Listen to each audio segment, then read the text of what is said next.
This story kicks off in a school, where we find a girl deep in her feels, lost in thought about her long-lost brother. But before she can spiral too hard, boom! Another girl bursts into the classroom, practically vibrating with excitement. She's got tea, and it's piping hot. She just saw the absolute cutest guy in the office. Apparently, he's a new transfer student, and plot twist, he's a third year.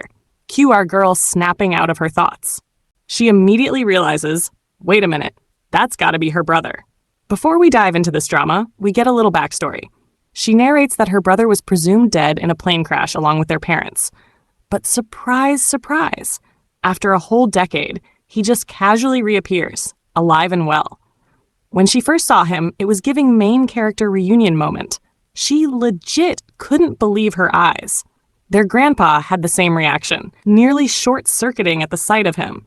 When her brother looked at her, she braced herself for some dramatic reaction. But all he did was smile and ask if she was his sister, Daeon. Suddenly, Daeon gets yanked out of her nostalgic montage by a group of mean girls, ready to stir up unnecessary drama. They demand that she hand over the gym uniform she's carrying. Daeon, being a rational human, points out that if she gives it up, she'll have nothing to wear. But Goldilocks, the ringleader obviously, just snickers and starts yelling for no actual reason. She's so loud that even the background characters in the class can't ignore her chaos. Then, in true villain fashion, Goldilocks crosses the line and smacks Daeon on the head, making it clear that she better hand over the uniform or things will get messy. I mean, as if smacking someone is the definition of kindness. But sure, go off, Queen. No one in class dares to step in. They're all just pretending to be deeply invested in their desks. It looks like Daeon has no choice but to take the L and comply.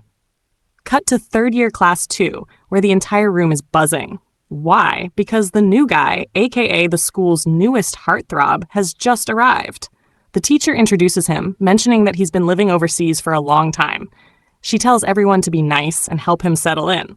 But let's be real, every girl in the room is already blushing at the sight of him. Even the resident bullies are too busy sneering to bully properly. Meanwhile, the average-looking dudes in class feel a sudden wave of why not me energy. The teacher directs the new guy to an empty seat in the back, and as he makes his way over, we meet Redhead Boy, aka Jahyun, who is not feeling it. The jealousy is practically radiating off him. Big guy behind Jahyun subtly signals him, and Jahyun, being the messy king he is, catches on immediately. He decides to make his move. Just as the new guy walks by, Jahyun sticks out his foot, aiming to trip him. But plot twist, the plan flops. The new guy, whose name is Ijin, suddenly stops, dodging the trap effortlessly. Jahyun grits his teeth in frustration. He thought his timing was impeccable. Spoiler, it wasn't. Meanwhile, Ijin just side-eyes him with the most unimpressed look but says absolutely nothing. Flashback time. We see Ijin's past, where some blonde dude is giving him a whole be careful out there speech, advising him to avoid fights once he returns to Korea. Ijin sighs and responds that he already knows. The senior perks up, all curious, and asks how Ijin is so sure. Ijin, being the casual badass that he is, explains that he wouldn't engage in combat unless he has full intel on his surroundings. This answer was not what the senior expected, because that level of strategy is a bit much for a schoolyard brawl. But Ijin keeps dropping knowledge bombs, saying that making rash decisions could be a death sentence. Rookie mistake. The senior, now visibly regretting starting this conversation, clarifies that he meant don't fight to avoid absolutely demolishing some poor high schooler. Back in the present, Ijin keeps Major Kang's words in mind and doesn't engage with Jaehyun, sticking to the no-fight policy. The teacher finally notices Ijin standing around and asks if everything's fine. Ijin, ever the gentleman, just flashes a charming smile and says he's good before walking past Jaehyun like he's invisible. Jaehyun, naturally, thinks Ijin is just a scared little newbie, and his minion seems pleased with the lack of confrontation. Once Ijin reaches his seat, the teacher tells another student to help him settle in. That's how Ijin meets Youngchan Park, who nervously introduces himself. Ijin responds in kind, revealing his full name, Yu Ijin. Youngchan, after making sure no one's eavesdropping, leans in and spills the tea. He saw what Jaehyun tried to do. He warns Ijin that not only is Jaehyun a menace, but there's also Hyukjin, another bully worth avoiding. Ijin takes a mental note of these troublemakers, while Yoongchan lets him know that the next class is math. Ijin thanks him for the heads up, and Yoongchan, clearly relieved that Ijin isn't another schoolyard tyrant, offers to help with anything. Class starts, and the math teacher begins scribbling problems on the board.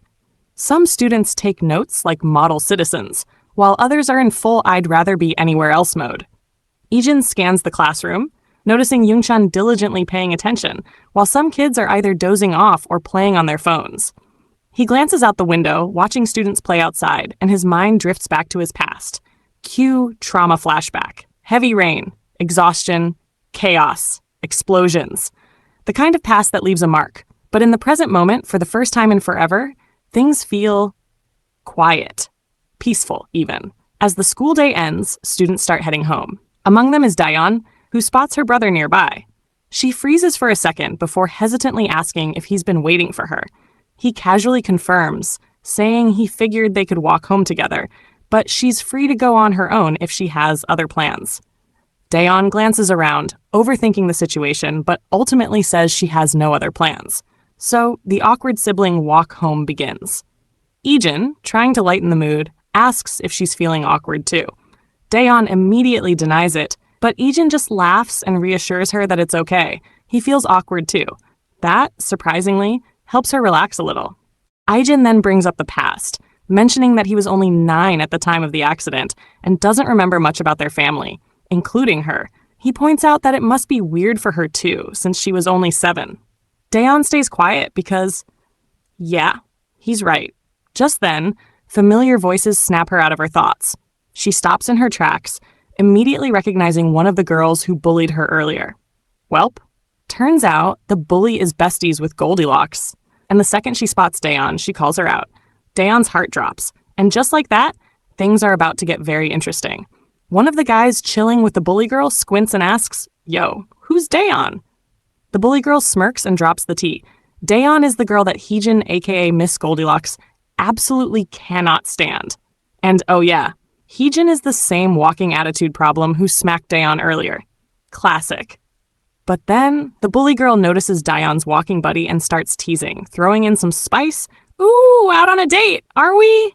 Didn't know you had the riz like that. Our girl Daeon?" Absolutely malfunctioning. She waves her hands around, looking like a human windmill, frantically explaining that Ijin is just her brother. This little plot twist catches the bully girl off guard. She had no clue Daeon even had a brother.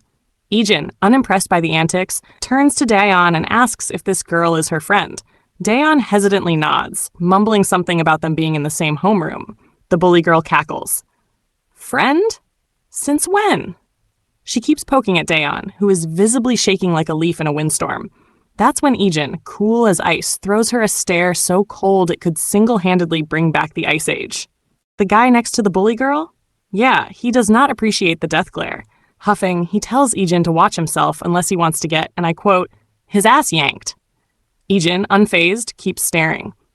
This only fuels the dude's irritation, while the bully girl eggs him on, hyping up the drama like she's in a reality TV show. Eventually, Big Guy snaps and decides he's going to put Ijin in his place. He stomps over, looking like an angry potato, but Ijin casually shoves Daeon back and faces him head-on. Big Guy puffs up, demanding if Ijin thinks he's all that just because he's protecting his sister.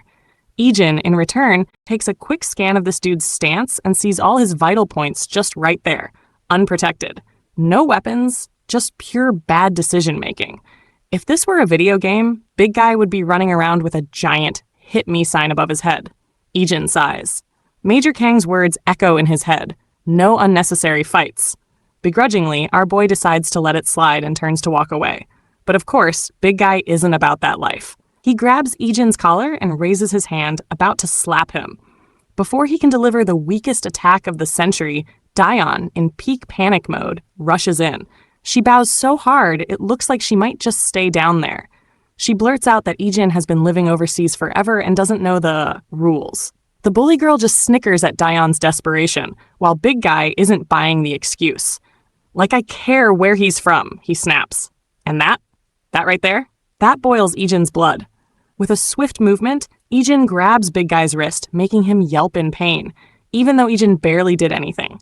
Our boy sighs, drops his bag, takes off his coat, and in the calmest voice tells Daeon to wait. Then, like a true gentleman, he drapes his coat over her head, shielding her from what's about to go down. "This'll only take a minute," he assures her. Right on cue, the goon lunges at Ijin from behind. Bad move. Ijin smoothly pivots and delivers a slap so clean it sends the thug flying, blood and dignity left behind. The dude crumples to the ground like discarded laundry. The bully girl and her sidekick, frozen. Probably rethinking their entire life choices. Ijin sighs, so much for not fighting.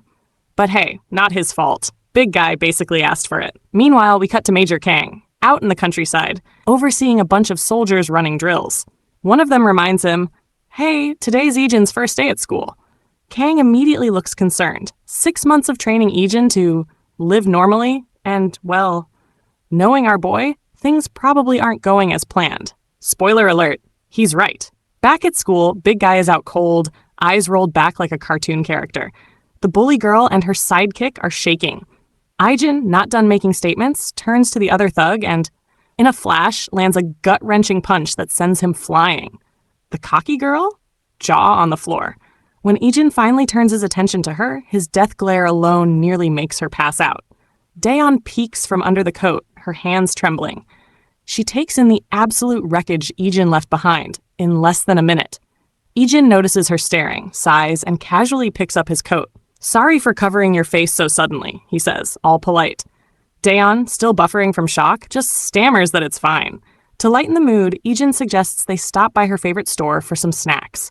Daeon, still running on adrenaline, insists they don't have to. Ijin shrugs. "All right then. Home it is." As they walk away, the bully girl is left standing there, looking traumatized by what just happened. 1 minute, this dude was terrifying. The next, he's playing the wholesome big brother. Before leaving, Daeon even gives her a little wave. On the way home, Daeon, still processing, asks if Ijin really just knocked those guys out. Ijin casually confirms, like it's just another Tuesday. This only deepens her curiosity. He doesn't seem like the type to throw hands. She gently explains that in Korea, staring people down is basically an invitation to throw hands. Ijin nods, adding that staring is dangerous, depending on where you are. Daeon, confused, asks why he even stared at those guys in the first place. Ijin, ever the straight shooter, simply says, "You looked scared. I wanted to protect my sister." Daeon, completely caught off guard, blushing, flustered. She just bows her head and keeps walking. Looks like she's got some adjusting to do. Having a protective big bro is new territory. Later that night, Grandpa is stressing. He practically throws fruit at Ijin, telling him to just relax, but our boy insists on doing the dishes. Grandpa, baffled, eventually lets him. As Ijin washes, Grandpa asks about dinner, worried it wasn't up to 5-star standards. Ijin, ever chill, tells him to stop worrying. The food's great, loved every meal. Grandpa, visibly relieved. Man looks like he just won an award. Then, Grandpa turns to Daeon, asking if she liked the food too. She nods. With that, he switches gears and asks Ijin about his first day. "Anything interesting happen?" Ijin hesitates. Daeon stiffens. "Oh, so much happened." After a beat, Ijin just says, "Yeah, it was a good day." Grandpa beams. That night, Ijin lies awake. His mind drifts back to Grandpa's teary-eyed reaction when he first saw him alive. Living with his family is new, but his cold heart is starting to warm. Then his thoughts shift to that airplane. The chaos, the masks, his parents making sure he could breathe, the plunge. Ijin jolts awake, heart racing. Another nightmare. Another night of remembering the past. Ijin's heart is straight up pounding, and after a solid second of existential dread, he finally realizes it was just a dream. Man's out here sweating for no reason. He glances at his clock, and yep, morning has officially arrived. As he sits there alone, trying to recover, some rattling noises from the living room snap him back to reality. Dragging himself out of bed, he heads over to investigate, only to find his sister casually prepping breakfast like it's just another Tuesday. He scans the room, a little confused. "Where's Grandpa?" he asks. Sis, without even looking up, explains that Grandpa dipped at dawn for work. Turns out, the man had taken time off just to be around when Ijin arrived, but his paid holidays are officially out, so now he's back to the daily grind.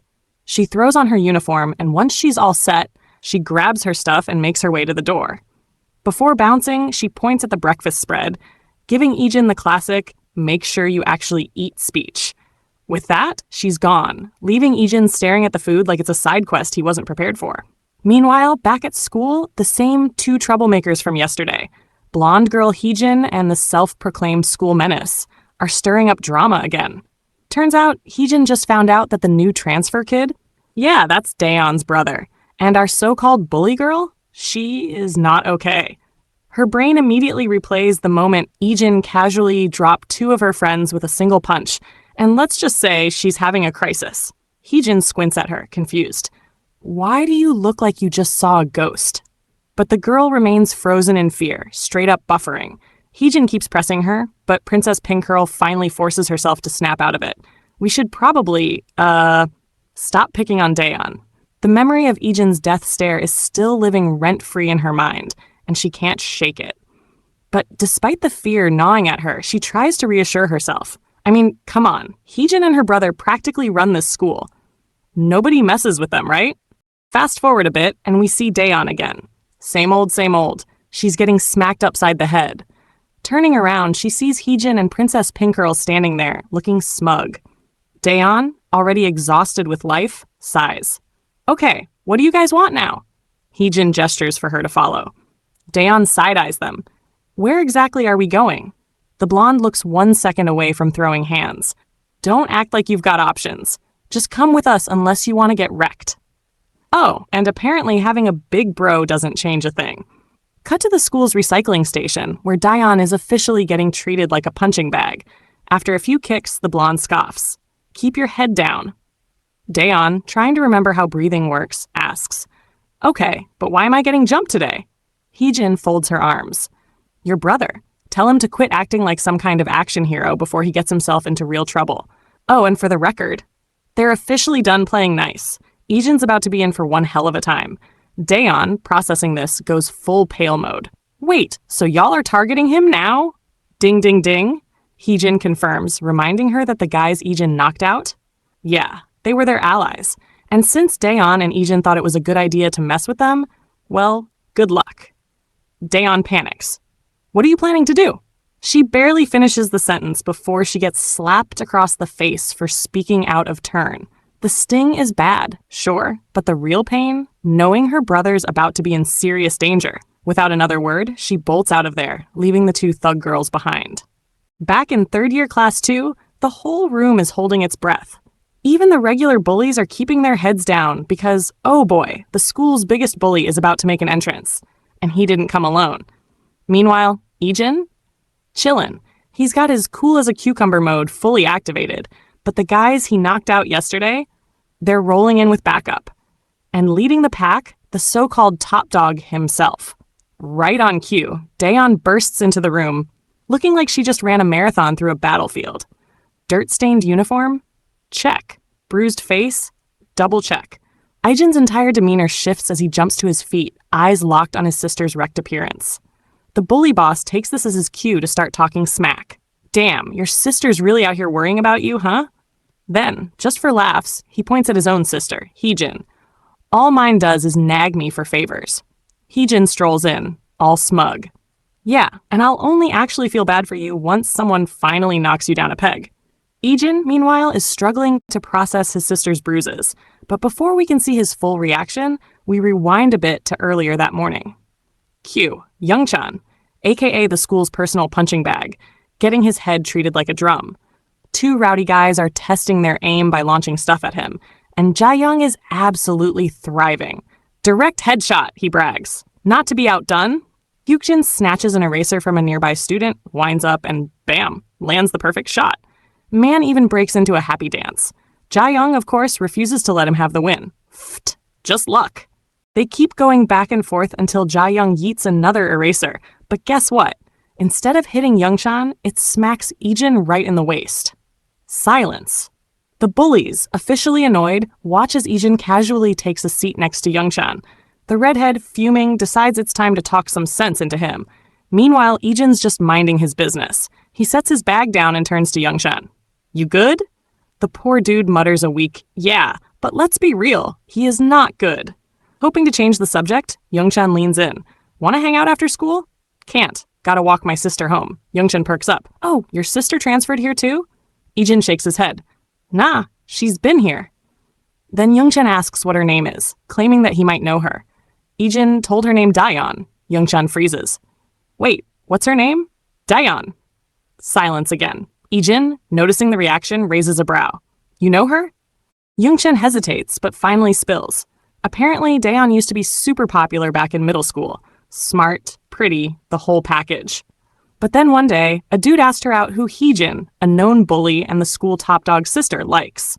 Heejin, jealous and petty, decided to make her life hell. Ijin, piecing it together, frowns. So you're telling me she got bullied just because someone liked her?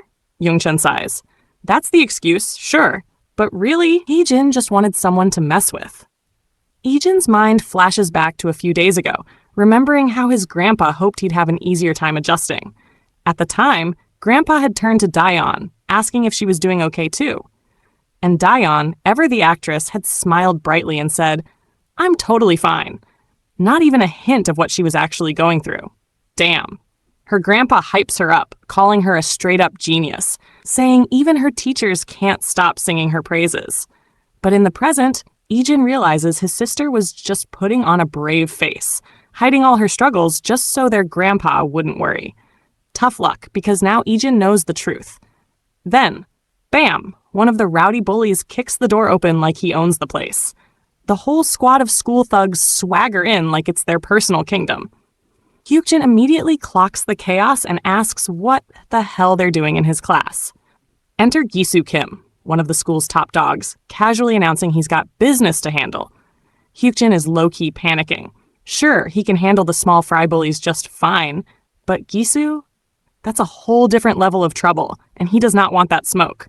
Meanwhile, Gisu's lackey is trying to update him about Ijin, but the second Gisu lays eyes on our boy, he just explodes.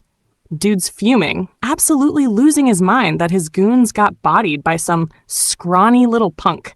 He waves his lackey off like, "You're embarrassing, get out of my face," then flicks his fingers at Ijin, silently demanding he step up. Ijin? Oh, he stands up immediately, no hesitation. The redhead and Hyukjin are watching, beyond confused, wondering what the hell Ijin did to piss off the biggest guy in school. Spoiler alert, they're pretty sure he's toast. Ijin, however, stands his ground, eyeing Gisu up and down before asking if he's the so-called big shot. Gisu sneers, completely amused, like, wow, took you long enough to figure that out. Then, instead of dealing with Ijin himself, he tells his lackey to stop standing around like a mannequin and do something. But, we can all see the dude is straight up terrified. Eventually, though, he steps forward, ready to fight. Before the showdown can pop off, boom. Daeyeon bursts into the room, panting like she just ran a marathon. Ijin locks eyes on his bruised-up sister, and his heart drops.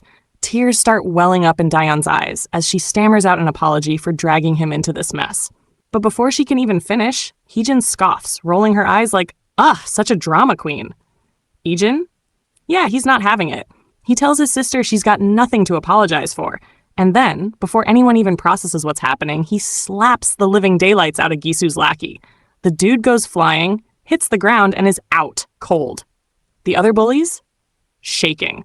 They already know Ijin's got hands, and they do not want to be next. But one of them, the fatty, decides to charge at Ijin, fist clenched and ready to go. Big mistake. Ijin effortlessly redirects his punch and, spotting an opening, delivers a precision smack to the dude's throat. Instant regret. The guy starts gagging, coughing like he swallowed a whole bag of wasabi and then collapses. Another lackey, barely holding it together, tries to take a swing at Ijin. Our boy doesn't even flinch. Instead, he lands a solid hit straight to the ribs, sending the guy tumbling like a sack of potatoes. At this point, Gisu's confidence is crumbling.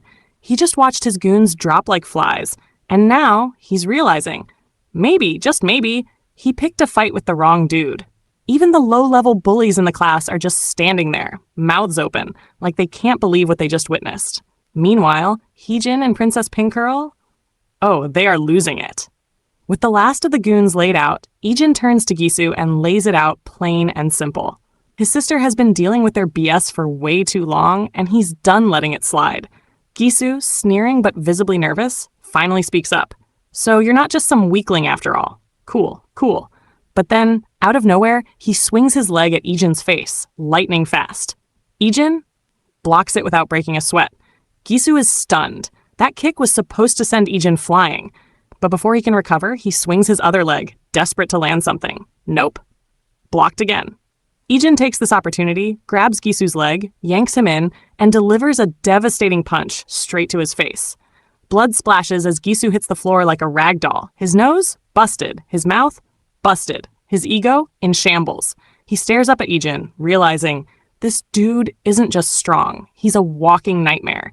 But Ijin isn't done. Without hesitation, he swings his leg again, delivering a vicious kick straight to Gisu's already bloodied face. More blood splatters as the once cocky bully crashes to the ground, humiliated beyond belief. The class? Dead, silent, eyes wide as dinner plates.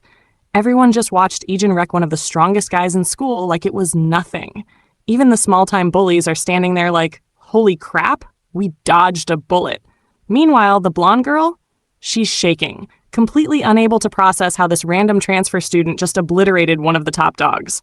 Ijin, still vibing off his win, starts walking toward Heejin. And she is terrified.